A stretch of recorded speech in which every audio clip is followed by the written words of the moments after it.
Selamat pagi saudara-saudara terkasih, saya Christabella Siboro and welcome to UPH Talk Show.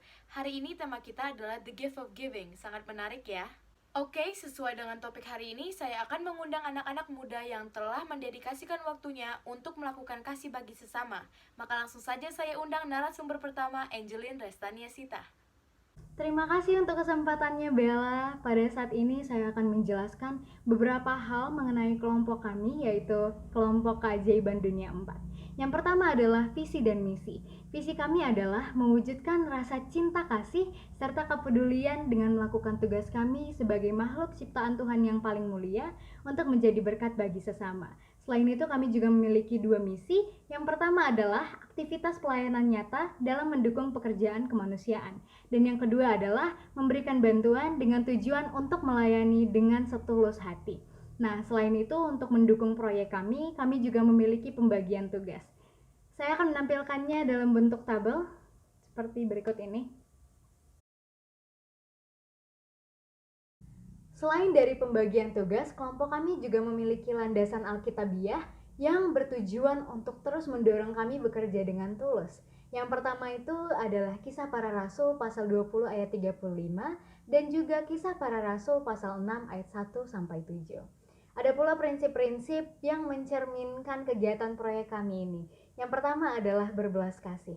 Sebagai manusia yang imago Dei segambar dan serupa dengan Allah, kami harus mampu untuk mencerminkan salah satu sifat Allah, yaitu berbelas kasih dengan cara melayani. Lalu selanjutnya ada bertanggung jawab. Allah telah memberikan segala sesuatu kepada kita untuk kita miliki dan nikmati. Tapi tidak 100% segalanya itu menjadi milik kita. Kita tetap memiliki tanggung jawab untuk berbagi, untuk mengasihi sesama kita, terutama pada saat pandemi ini. Kami harus mampu untuk membantu saudara kami yang sedang membutuhkan. Terima kasih. Wah, sesuai dengan teladan Yesus ya untuk selalu mengasihi orang lain melalui tindakan nyata. Terima kasih Angelin. Sekarang saya akan mempersilahkan Eugene Loren untuk menjelaskan target project, budget, strategi, dan planning dana, dan progres yang dicapai saat ini. Target proyek dari kelompok kami itu sebetulnya ada 2 poin. Yang pertama, kelompok kami sangat-sangat ingin membantu anak-anak panti asuhan dengan melengkapi kebutuhan kesehatannya dengan memberikan keperluan seperti obat-obatan dan juga suplemen-suplemen. Nah, yang kedua, kelompok kami juga sangat-sangat ingin membantu anak-anak panti dengan mengakses aplikasi pembelajaran di masa pandemi ini, di mana kami memberikan sebuah tablet sebagai media mereka. Untuk budget, kelompok kami memiliki budget sebesar Rp3.100.000. Kami telah menyusun strategi di mana masing-masing anggota kelompok akan diberikan target penjualan sebanyak 10 pack kartu dan pastinya telah diberi modal awal dan juga ongkos kirim ke daerah masing-masing untuk dijual.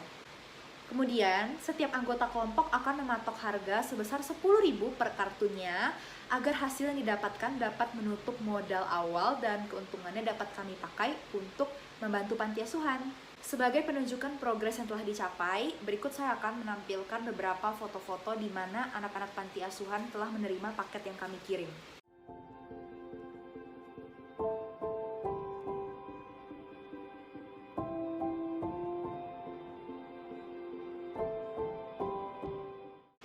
Puji Tuhan, proyek kami telah selesai dan progresnya juga telah berjalan dengan sangat baik tanpa hambatan maupun halangan apapun. Meskipun kami sebagai satu kelompok tidak dapat mengantarkan paketnya kepada anak-anak panti asuhan, melainkan hanya perwakilan dari kelompok kami yaitu Fada yang mengantarkannya dikarenakan pandemi, terlebih domisili kami yang berbeda. Tetapi saya sebagai perwakilan dari kelompok saya tetap merasa sangat-sangat bersukacita dan juga sangat bersyukur karena telah dapat membantu anak-anak panti asuhan dengan melengkapi kebutuhan mereka. Pastinya proyek ini tidak akan berjalan dengan sebaik ini tanpa adanya penyertaan Tuhan Yesus bersama kami. Bagus sekali, terima kasih Eugene. Saya sekarang akan bertanya kepada Teresia Fada mengenai kendala yang dihadapi pada saat pelaksanaan kegiatan ini dan bagaimana kelompok mengatasi kendala tersebut. Ya, terima kasih Bella atas pertanyaannya. Saya akan menjelaskan mengenai kendala yang dialami oleh kelompok kami. Pertama-tama, ketika kelompok ini dibentuk, kami sama-sama saling tidak mengenal dari mana kami berasal, serta siapa anggota kelompok kami. Sehingga ketika kami berkomunikasi lebih lanjut, barulah kami mengetahui bahwa saya hanyalah satu-satunya anggota yang berdomisili di Jakarta, sedangkan anggota yang lain tersebar di berbagai daerah di Indonesia. Seperti contohnya ada yang berada di Nias, ada yang berada di Pekanbaru, Pontianak, dan juga Makassar. Sehingga awalnya kami agak sedikit kesulitan dalam berkomunikasi. Namun akhirnya kami memutuskan untuk membuat grup WhatsApp, dan juga hampir setiap minggu kami berkomunikasi melalui WhatsApp calling ataupun Zoom calling. Kami juga menggunakan Google Docs sebagai sarana kami untuk mengerjakan paper serta proposal, sehingga kami dapat menyesuaikan dengan waktu yang fleksibel untuk masing-masing anggota kelompok. Kami juga menentukan due date untuk proposal maupun paper supaya dapat selesai tepat waktu.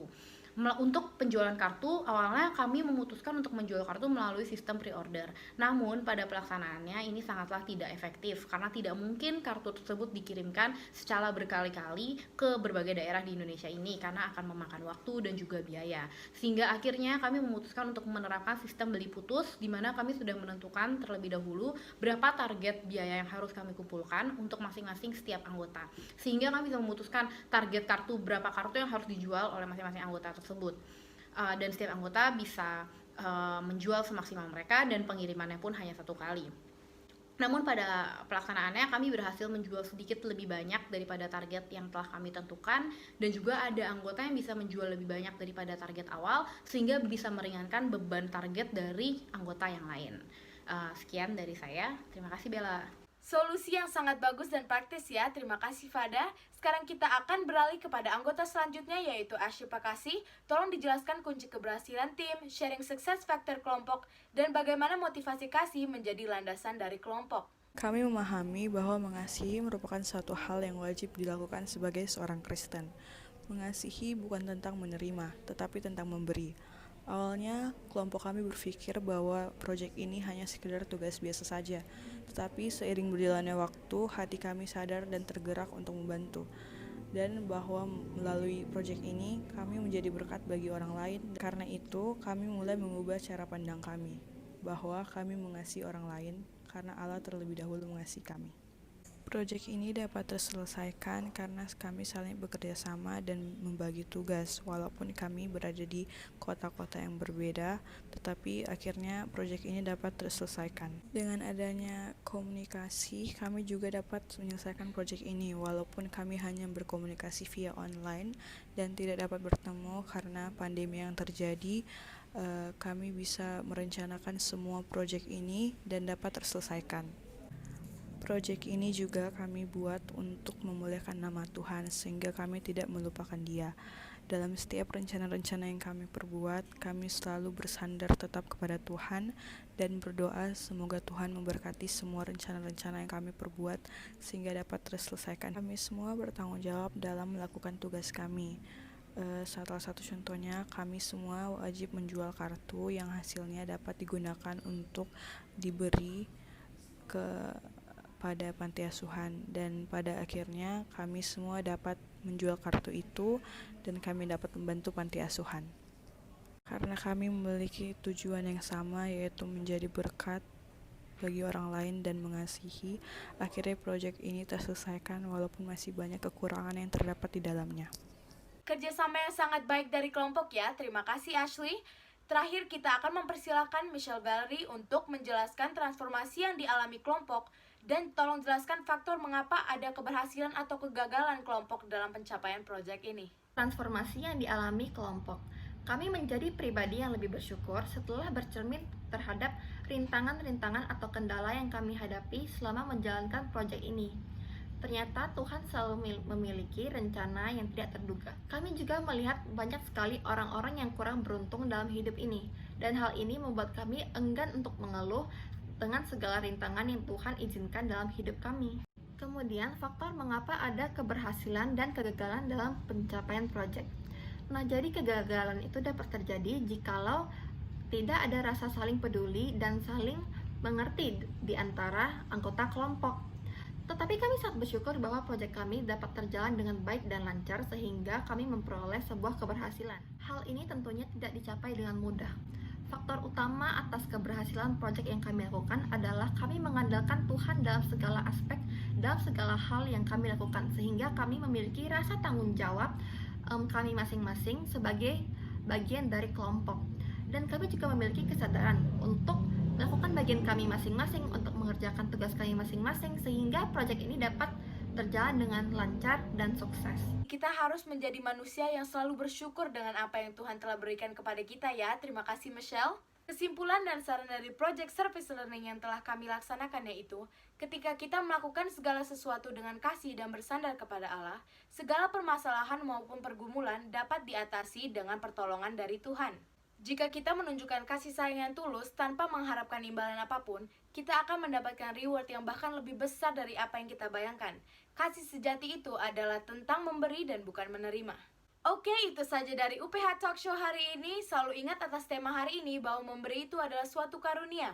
And as always, put God above anything else. Sekian dari saya, Krisabella Siboro. Thank you and God bless.